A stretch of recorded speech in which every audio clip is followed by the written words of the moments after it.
여러분 안녕하십니까. 오늘이 2026년 6월 28일 오전 9시 56분을 가리키고 있습니다.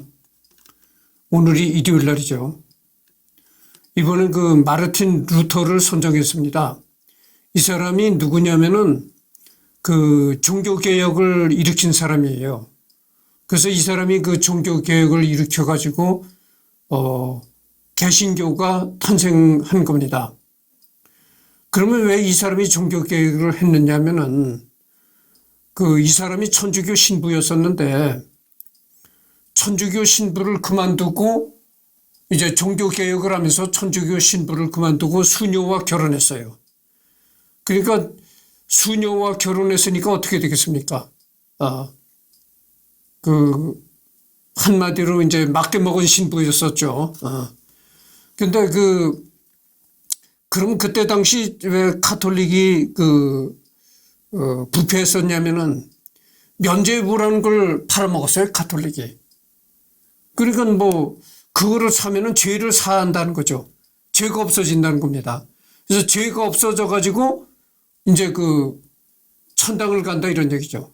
그러니까 쉽게 말하면 천당 가는 표를 팔아먹었다 이거죠, 카톨릭이. 그 정도로 카톨릭이 부패했었습니다. 그래가지고 이제 종교 개혁까지 당하는 그런 일이 생겼던 것이죠. 그래서 이제 천당 가는 표를 팔아서 이제 카톨릭이 돈을 벌었다 이런 얘기죠. 돈벌이로. 이 표를 사면 죄가 이제 면해진다 이거죠. 그래서 천당을 갈 수 있다. 그런 것까지 팔아먹을 지경이 됐으니까 얼마나 카톨릭이 부패했었습니까? 상당히 부패했었죠. 그래서 그런데 불만을 품고 이 마르틴 루터가 신부를 그만두면서 수녀와 결혼을 하고 종교개혁을 일으켰다 이거죠. 그것이 오늘날 개신교다 이런 얘기입니다. 그래서 여기 보면 이제 출생이 1483년 11월 10일 신성 로마 제국 만즈펠트 백국 아이슬레벤에서 태어났다. 여기가 현재는 어디냐면 독일 작센한 할트주 만즈펠트 쥐드하르츠 군 아이슬레벤이라는 곳이라는 거죠. 사망은 1546년 2월 18일 사망했다. 이제 62세로 사망했다. 이때 1500년대에 62살에 죽었으면요. 지금은 62살이라면 청년이잖아요. 청년. 근데 이때는 62살에 죽었으면은 살 만큼 살았다. 그런 얘기가 되는 거죠. 신성 로마 제국 만즈펠트 백국 아이슬레벤에서 사망했다는 얘기입니다. 직업은 목사, 카톨릭 수사, 신부, 신학자, 작곡가, 교수 이렇게 됐네요. 에어프루트 대학교 철학 석사, 비덴베르크 대학교 신학 박사, 그다음 배우자는 카타리나 폰 보라, 1525년에 결혼해가지고 하여튼 그렇게 나오네요. 이 여자는 이제 1499년에 태어나가지고 1552년에 사망한 여자입니다. 근데 방금 전에도 내가 얘기를 했지만, 수녀와 결혼했어요. 신부가 수녀와 결혼했으니까 어떻게 됩니까? 완전히 이제 카톨릭과는 담을 싼 그런 상태가 되는 거죠. 자녀는 요하네스, 엘리자베트, 마크달레나, 마르틴, 파울,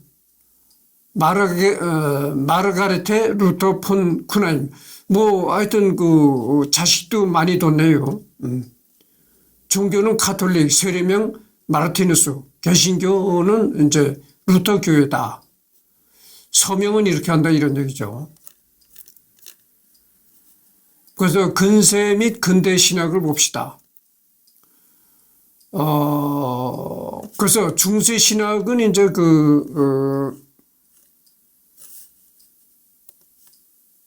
여기 보면 말이죠. 중세 신학이 있고 근세 및 근대 신학, 현대 신학 이렇게 되어 있습니다. 그래서 이제 그 근세 및 근대 신학을 보면은 종교개혁, 루터, 카르슈타트, 츠빙글리, 칼뱅, 블링거. 여기서 이제 루터와 칼뱅 이 두 사람이 가장 유명하죠. 살라만카 학파, 비토리아 수아레스 라스카사스, 청교도주의, 로저스 부킨스, 급진 종교개혁, 카르슈타트 민처, 이냐시오 영성, 이냐시오, 카르멜 신비신학, 테레사 요한, 칼뱅주의, 베자 오웬, 아르미니우스주의, 아르미니우스, 개신교 스콜라주의, 후터 케코만, 게르하르트, 알스테드, 보에티우스, 기독교 이신론, 로크, 볼테르, 유니테리언, 그다음에 계몽주의 신학, 데카르트. 데카르트 이 사람이 철학자죠. 라이프니츠도 철학자고. 근데 이제 헤겔, 칸트 이런 철학자들이 계몽주의 신학의 이제 철학자이면서 계몽주의 신학자이기도 했다 이런 얘기죠. 경건주의, 슈페너, 프랑케, 퀴코, 과도기 신학, 부도이스, 파프 발히, 웨슬리주의, 웨슬리, 신신학, 에르네스티, 예루살렘, 슈팔딩, 튠러, 젬노, 튀르케, 슈타인바르트, 에버하르트, 가블러, 낭만주의 신학은 슐라이어 마허, 콜리지, 신콜라주의, 페로네, 파살리아, 프란첼린, 지글리아라 이렇게 되어 있습니다. 브리스톤 신학에는 이제 하지, 실존주의 신학에는 키르게고르, 리첼학파, 리첼 폰 하르낙, 신칼뱅주의, 카이퍼, 고교회주의, 카블 뉴턴 퓨지, 이 키르게고르도 유명한 사람입니다.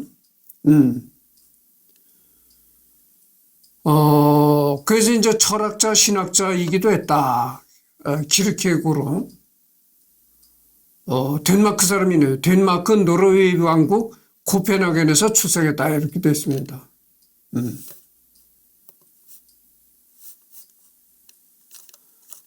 그래서 이제 근세 및 근대 신학을 알아봤고요. 선정 위대한 독일인을 한번 봅시다. 여기 보면은 마르틴 종교개혁을 한 마르틴 루터가 2위리 두 번째로 올라와 있습니다. 그러니까 위대한 독일인으로 두 번째로 선정이 된 인물이다 그죠. 그만큼 이 마르틴 루터가 독일에서도 상당한 인물이다 이런 얘기죠.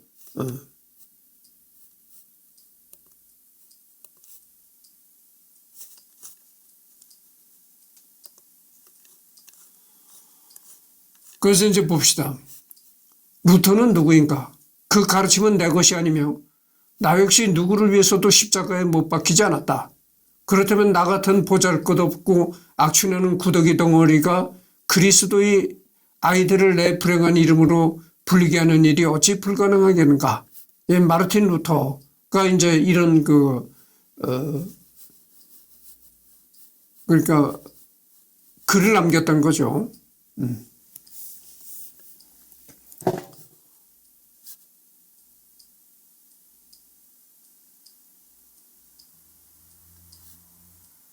잠깐만요. 이게 어떻게?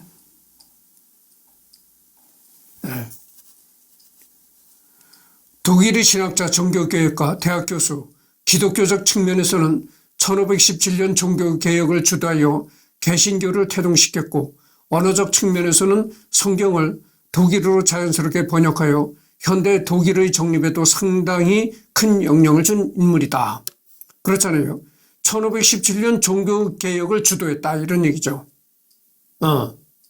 그래서 오늘날 개신교를 사실상 이제 만든 사람이죠. 개신교가 만들어지게 한 사람이죠. 본래 카톨릭 수도회인 아우구스티노회 소속 수도사제였으나 카톨릭 교리에 반발하여 끝내 파문당하고 독자적인 노선을 걸었다. 현존하는 모든 개신교 교파들이 루터의 영향을 받았으며 특히 루터의 가르침을 직접적으로 계승하는 교파로는 루터 교회가 있다. 그래서 내가 얘기를 했잖아요. 이 사람이 그 천주교 신부였었다고 내가 얘기를 했잖아요. 원래 신부는 결혼을 하지 않는 것을 원칙을 하잖아요.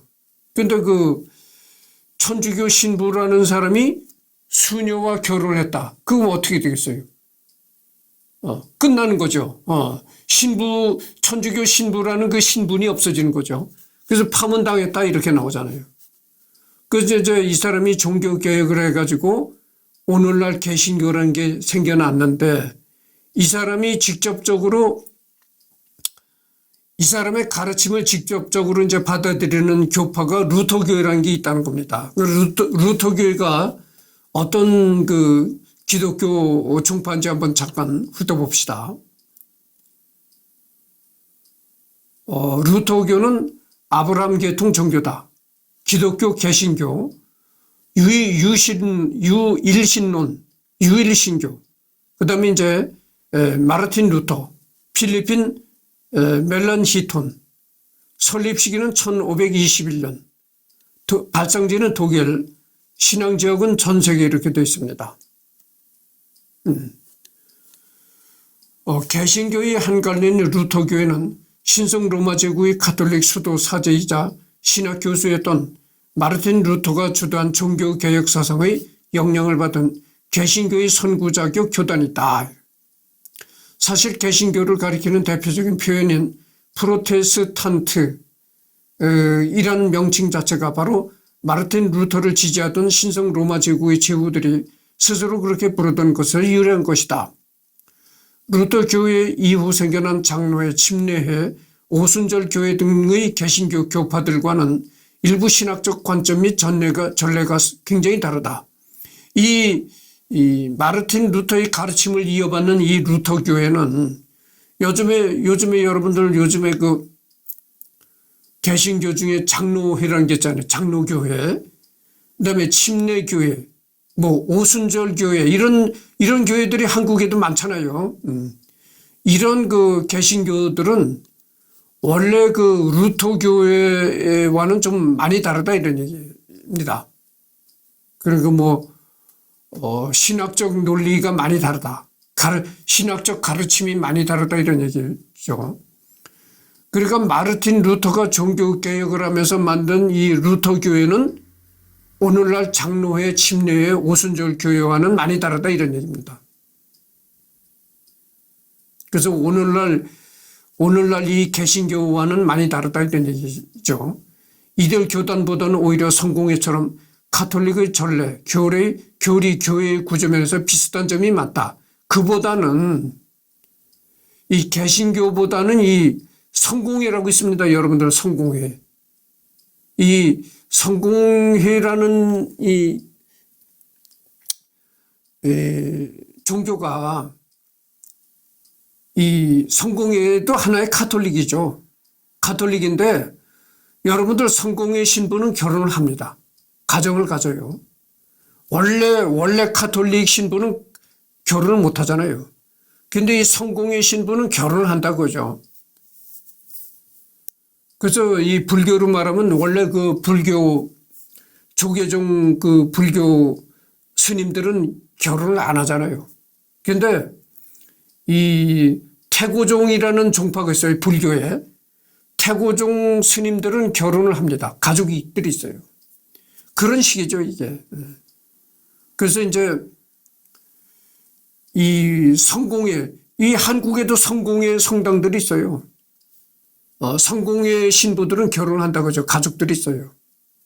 그래서 이 마르틴 루터가 종교 개혁을 한 루터 교회는 이 오늘날 개신교와는 좀 많이 다르고 성공회와 많이 비슷하다 이런 얘기죠. 일반적으로 대한민국에서는 루터회 또는 루터 교회로 칭하고 있으나 유럽에서는 나라에 따라서 부르는 명칭이 다르다. 독일과 핀란드에서는 한국처럼 루터 교회라고 부르지만 핀란드를 제외한 북유럽에서는 보통 스웨덴 국교회처럼 그냥 국교회로 부르는 경우가 많다. 아이슬란드의 경우 아이슬란드 국교회와 복음지 루터 교회라는 명칭을 혼용하고 있다. 본래는 루터란이라고 불렸다. 이는 가톨릭 신학자 요하네스 에크가 쓴 라틴어 표현인 루테라니에서 유래한 것으로 루터 추종자 정도의 뜻이다. 당연히 이는 가톨릭에서 부르던 명칭이다.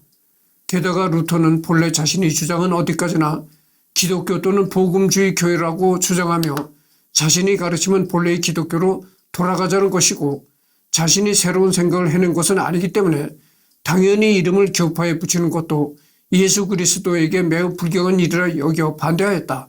하지만 루터교의 교인들이 계속해서 루터 추종자로 비판받자 오히려 선제적으로 루터 추종자임을 자처하는 식으로 노선을 바꾸게 된다.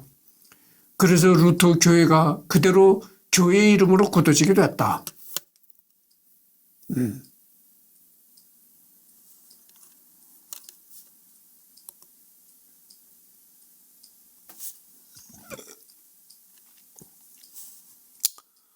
성공회에서는 10월 31일 마르틴 루터와 종교개혁가들의 기념일로 기념한다. 그래서 방금 전에 내가 이 얘기를 했잖아요. 이 오늘날 개신교가 이 마르틴 루터가 벌인 종교개혁 때문에 개신교가 만들어지긴 했는데 오늘날 한국에 있는 개신교들은 이 마르틴 루터의 가르침과는 많이 거리가 멀다 이런 얘기죠.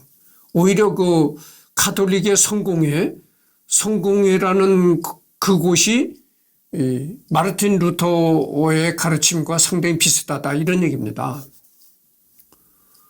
독일어에 미친 영향력, 루터의 독일어는 그 순수함과 엄청난 영향력으로 인해 현대 독일어의 기초를 제공했다. 야코프 그림, 독일의 언어학자, 동화 수집가. 그 어떤 것도 마르틴 루터의 위대함에 반대할 수 없다. 그는 성서 번역이라는 엄청난 작업을 통해 처음으로 독일어를 제대로 만들었다. 이 언어를 게테와 니체가 완성했다. 토마스 만, 1929년 노벨 문학 수상자라는 거죠. 그러니까 이 마르틴 루터는 그 종교개혁도 했겠지만 이 마르틴 루터가 한 업적 중에 성서를 번역했다는 거죠. 그러니까 뭐 독일어로 이 마르틴 루터가 독일 사람이잖아요. 그러니까 뭐 원래 성서라는 것은 히브리어 이렇게 그렇게 기록이 돼 있거든요. 히브리어로 기록이 돼 있는데 그거를 독일어로 번역하는데 많이 이제 공을 쌓았다 이런 얘기입니다. 그런데 그 마르틴 루터가 이렇게 성서를 번역하면서 독일어를 많이 발전시킨 그런 공로도 있다고 그죠. 그래서 이 마르틴 루터가 이렇게 독일어를 발전시킨 그 토양에서 게테와 니체가 이제 완성이 됐다 이런 얘기죠. 루터는 성탄절을 며칠 앞둔 1521년 12월 21일 신약 성경을 독일어로 번역하기로 결단했다. 루터가 독일어 성경 번역을 시작한 지 11주 만에 220쪽에 달하는 신약 성경을 모두 번역했다. 그는 1522년 3월 번역한 성경 원고를 몸에 지닌 채 바르트부르크를 떠났다. 그 후 몇 달 동안 수정 작업을 거쳐 1522년 9월 3,000부의 신약 성경을 인쇄했으나 금방 모두 판매되었으며 엄청난 수요 때문에 3개월로 다시 인쇄에 들어가야 할 정도로 루터의 성경 번역본은 큰 성공을 거두었다. 1522년부터 1546년까지 비텐베르크에서만 신구약 성경이 10판 인쇄됐으며 신약 성경만은 따로 80판이 인쇄되었다. 같은 기간에 독일 전역에서는 260판이 성경이 인쇄됐으며 1712년부터 1883년까지 할레 지역에 있는 성경 인쇄소에서만 거의 580만 부의 성경이 인쇄되었다. 수치상으로만 본다면 독일의 거의 모든 계층에서 성경을 읽게 된 것이다. 그러니까 이 루터가 이제 성경을 히브리어로 된 성경을 독일말로 번역하면서 이제 출판을 했는데 그게 엄청난 판매를 기록했다고 하죠. 그 뭐 여러분들 1400년대나 1500년대는 이 독일도요, 이 서양에도 과학이 그렇게 발달하지 못했을 때입니다. 그러니까 뭐 과학이 발달하지 못했을 때는 어떤 현상이 있나요? 진짜 이 하나님, 예수님을 여러분들 지금 성경에 지금도 뭐 기독교나 이런 걸 믿는 사람들이 있지만 하나님이 세상을 창조했다. 이런 걸 믿는 사람이 있나요? 그런 걸 곧이곧대로 믿는 사람이 드물으라고 난 생각을 해요. 그게 왜냐? 과학이 발달된 겁니다. 그래서 지금은 종교적인 것보다는 이 과학적인 논리를 더 사람들이 이제 신뢰를 하는 거죠. 그래서 이제 하나님이 천지를 창조했다고 하면 에이 무슨 하나님이 천지를 창조해. 이런 식이 되는 거죠. 그러니까 지금은 이게 참 종교가 어렵습니다. 지금 이 기독교 신자도 자꾸 줄어들고 있다고 하잖아요. 그리고 뭐 수입이 많아가지고 돈을 잘 버는 사람이야 10분의 1을 11조를 낸다고 해도 부담이 크게 없어요. 그런데 여러분들 돈을 많이 버는 사람은요 10분의 1을 교회에다 갖다 준다 11조를 한다 그게 부담이 없습니다. 아니 10분의 1인데 10분의 1을 갖다 주는데 그렇지만 수입이 적은 사람이요 10분의 1을 딱 11조를 갖다 교회에다 갖다 내면요 정말 자리가 퍽퍽 납니다. 돈 한 푼 안 써도 먹고 살기 급급한데 그렇게 소득이 적은데 그 적은 소득에서 또 11조를 교회에다 갖다 바친다? 그럼 난 뭘 먹고 살지? 이렇게 되는 거예요. 그래서 지금 여러분들 그렇잖아요. 이 세상이 돈을 잘 벌고 돈 많은 사람들은 몇 사람 안 되잖아요. 대부분 다 적은 수입 가지고 살아가는 사람들이다 그죠. 그러니까 그래서도 이제 교회 나가는 사람들이 점점 줄어든다는 거죠. 교회 갖다 줄 돈이 없다 이거죠. 그렇기도 하고 또 과학이 자꾸 발달하니까 에이 무슨 끝까지 하나님이 천지 창조해 이런 식이 되고 하니까 지금은 이제 교회를 믿는 사람들이 점점 줄어든다고 하는데 아니 1400, 1500년대야 하나님이 천지를 창조했다 하면 정말 그게 그대로 믿는 거예요. 야 하나님이 천지를 창조했다. 100% 그대로 믿는다고 하죠. 그래서 이제 독일이나 이런 유럽에서도 그렇게 과학이 발달하기 전 시대니까 그 하나님의 존재를 100% 믿고 그러다 보니까 이 성경이 엄청나게 팔리는 거야. 그러자 루터는 구약 성경으로 관심을 돌렸다. 그리스어와 히브리어를 모두 배운 루터였지만 혼자서 성경을 번역하려 하지 않았다. 그는 이렇게 기록했다. 번역가는 절대로 혼자 일해서는 안 된다. 혼자 번역하면 적절한 최상의 단어를 찾을 수 없다. 그래서 루터는 산헤드린이라고 명명한 번역위원회를 꾸렸다. 오늘날 우리에게 익숙한 번역위원회라는 개념은 필리프 멜란히톤, 유스투스 요나스, 요하네스 부겐하겐, 카스파르 크루시거 같은 학자들이 루터가 만든 번역위원회에 합류해 선례를 만든 덕분이라고 보면 된다. 이 위원회의 학문성에 필적할 만한 것은 그전에도 없었고 이후로도 오랫동안 나타나지 않았다. 그래서 이제 마르틴 루터는 히브리어를 배웠다는 거죠. 히브리어를 알기 때문에 이제 히브리어로 된 성경을 독일어로 이제 번역을 한 거죠. 그러나 자기가 히브리어는 알고 있었지만 그러나 자기 혼자 독단적으로 성경을 번역하겠다고 들이댐비지 않았다 이런 얘기죠. 여러 사람들, 번역에 일가견이 있다는 번역에 실력이 있다는 여러 사람들을 영입을 해가지고 그 사람들과 이제 공동으로 번역을 했다 이거죠. 왜냐하면 말이죠. 이 사실 제대로 된 번역을 한다는 것은 상당히 어렵습니다. 내가 언젠가도 얘기했지만 말이죠. 이 언어와 언어에는 이 보이지 않는 장벽이 있습니다. 어? 언어와 언어에는 장벽이 있다 이거죠. 보이지 않는 장벽. 그 보이지 않는 장벽을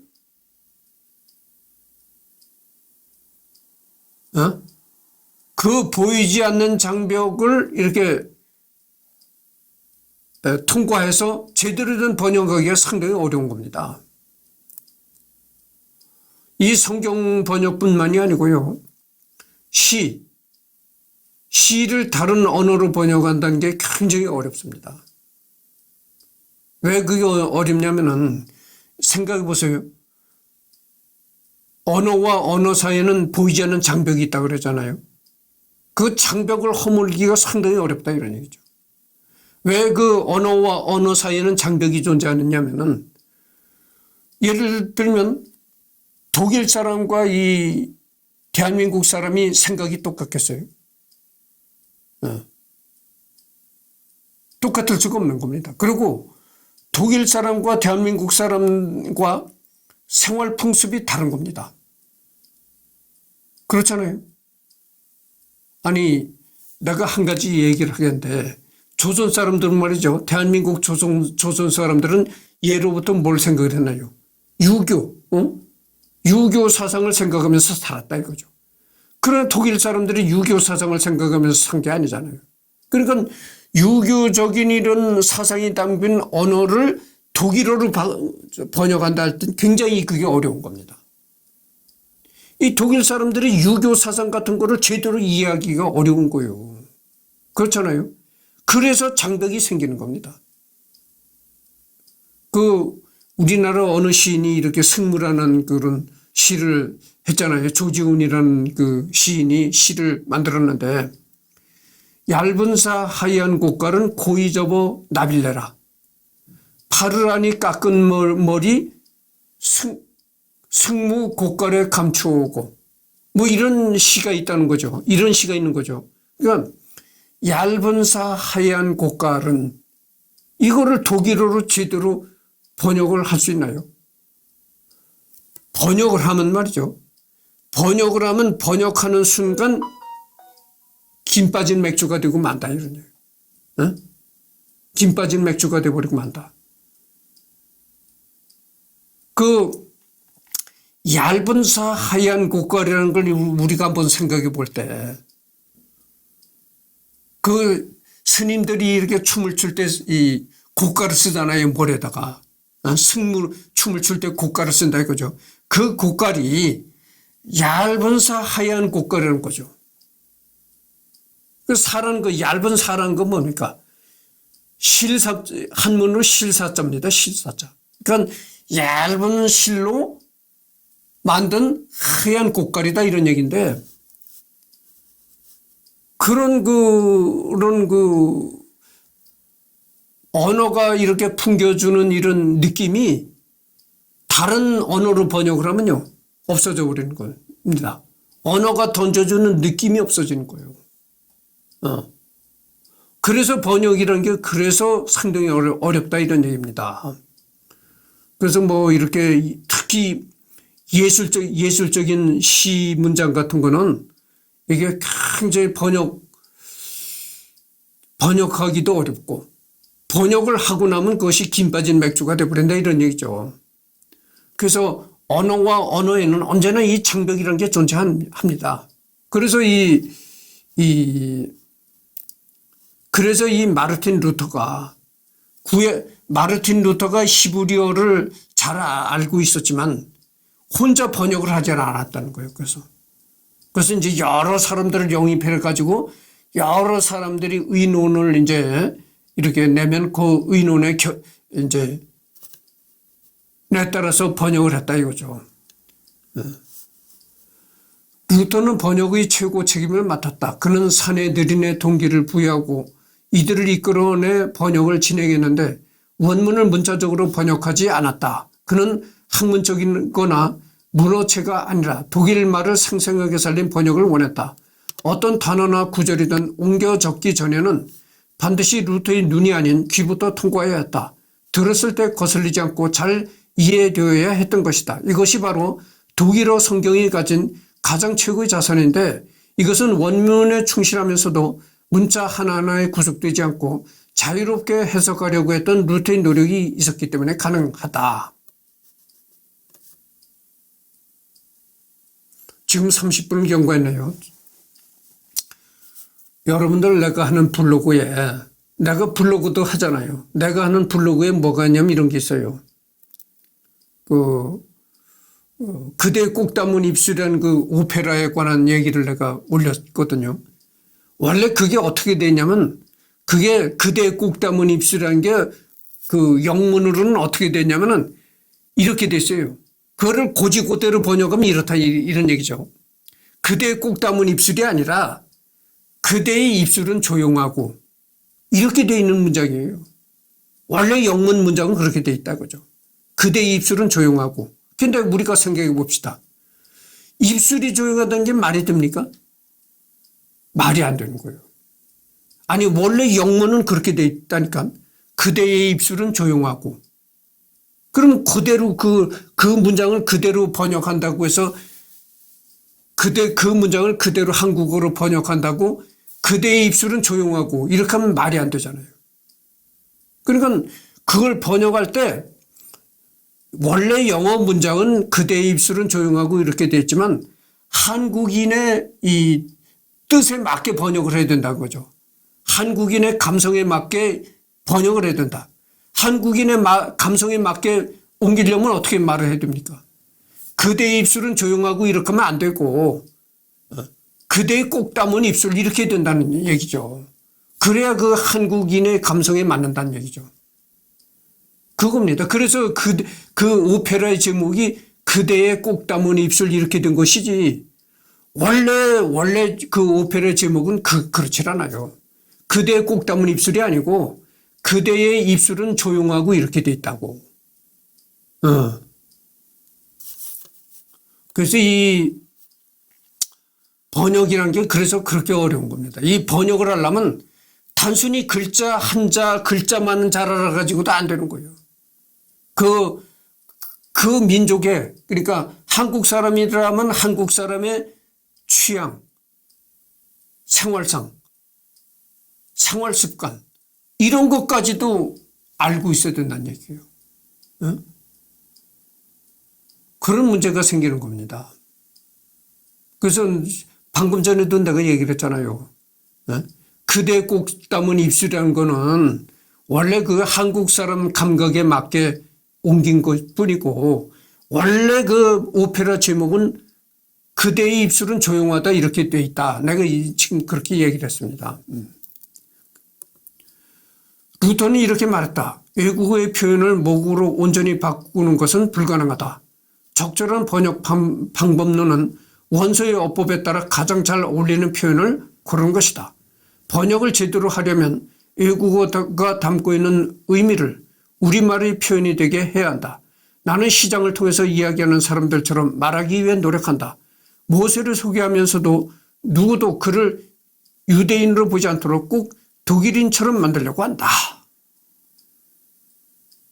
이게 명언이죠. 이게 루터가 한 말이 이게 명언입니다. 그래서 여기서 가장 참 우리가 루터가 참 훌륭한 사람이라고 얘기하는 게 성경의 모세를 얘기할 때 모세가 유대인처럼 이렇게 생각이 들게 번역을 하면 안 된다는 거지. 모세가 꼭 독일 사람처럼 이렇게 생각이 들게 번역을 해야 잘된 번역이라는 거야. 이게 참 그러니까 루터가 1500년대 사람인데 1500년대 사람이 이런 식의 얘기를 했으니까 어떻게 됩니까? 상당히 이 루터가 훌륭한 사람이죠. 잠깐만요.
지금 36분을 경과했네요. 조금 더 해야 되겠습니다.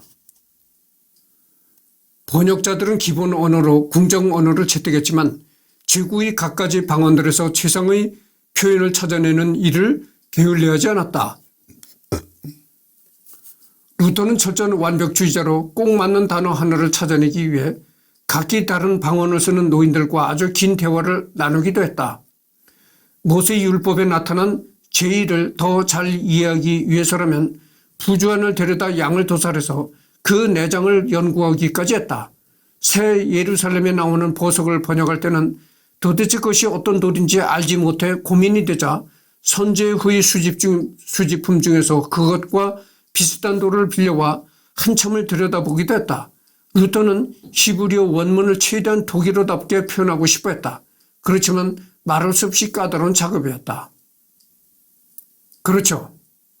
그래서 이걸 보면은 이 루터가 히브리어로 쓰여진 성경을 독일어로 번역하기 위해서 제대로 잘 번역을 하기 위해서 얼마나 노력했는가를 알 수가 있는 겁니다. 또다시 얘기를 합니다마는 언어와 언어 사이에는 이 장벽이 존재한다고 했잖아요. 그러니까 그 언어와 언어 간에 존재하는 장벽을 무너뜨리고 보다도 히브리어로 쓰여져 있는 성경을 독일 사람들의 감각에 맞게 번역하기 위해서 이런 노력을 했다고죠. 이런 어려움에도 불구하고 그 사내들이는 신속하게 그렇지만 정확하게 과학적이라기보다는 변증적인 어조로 번역을 해나갔다. 이런 노력의 결과로 태어난 독일어 성경은 이보다 나중에 나온 킹 제임스 성경보다도 문학적으로 더 뛰어나다는 평가를 받는데 손색이 없을 정도다. 또한 이 성경은 읽을 때뿐 아니라 낭독할 때도 자연스럽게 들리기 때문에 운율과 가독성에서 탁월해 지금까지도 독일에서 가장 인기를 끌고 있다. 루터가 살았을 당시 이미 독일에는 15개의 독일어 성경 번역본이 있었으므로 성경의 독일어 번역 자체는 그리 새로운 일이 아니었다. 그러나 루터는 성경을 단순히 단어별로 번역하는 데 그치지 않고 당시 사람들이 쓰는 말, 의미가 정확한 말을 고르기 위해 애썼다는 데 큰 의미가 있다. 루터는 성경을 번역하면서 관용적인 표현을 많이 썼는데 이로써 독일어 표현이 더욱 풍부해졌다. 또한 시적인 표현을 즐겨 썼는데 이를 통해 독일어가 아름다워지는 데 기여를 했다. 예를 들어 아베 마리아, 그라시아 플레나는 말 그대로 번역하면 마리아는 은혜가 꽉 찼더라 이다. 그러나 당시 평민들은 꽉 차다라는 말을 배가 꽉 차다, 맥주통이 꽉 차다라는 뜻으로 연결시켰다. 당시 루터는 이 말을 마리아는 은혜로 충만하더라로 번역을 했다. 이게 참 루터가 기막힌 사람입니다. 아베 마리아를 이제 번역을 하면은 아베 마리아를 그라시아 플레나는 말 그대로 번역을 하면 원래 이 말이 그렇다는 얘기죠. 마리아는 은혜가 꽉 찼다. 이런 말이 된다. 그런데 이 당시 독일 사람들은 꽉 찼다고 하면 뭘 생각하냐면은 배가 꽉 찼다, 맥주통이 꽉 찼다, 이런 식으로 받아들인다는 거죠. 그러니까 그렇게 번역을 안 하고 마리아는 은혜로 충만하더라 이렇게 번역을 했다는 얘기죠. 그러니까 우리 속담이 이런 얘기가 있잖아요. 아다르고 어다르타. 그래서 이 어감이라는 게 문장이 우리한테 던지는 그 느낌이라는 게 상당히 이렇게 아주 미묘합니다. 아다르고 어다릅니다. 그래서 또 한 번 얘기를 하지만 그래서 번역이 어렵다는 거예요. 아다르고 어다르기 때문에 번역이 어렵다는 거예요. 그래서 이걸 보면은 이제 그런 생각을 하는 거예요. 아다르고 어다르다. 그래서 이렇게 이제 루터는 번역을 할 때도 이렇게 문장 하나하나에 독일적인 감각을 어떻게, 독일적인 감각에 충실하느냐. 이걸 항시 생각을 했다는 거죠. 그래서 지금 40분을 경과했습니다. 그래서 오후에 한번 또 녹화를 해야 되는데 오후에는 여기서부터 하도록 하겠습니다.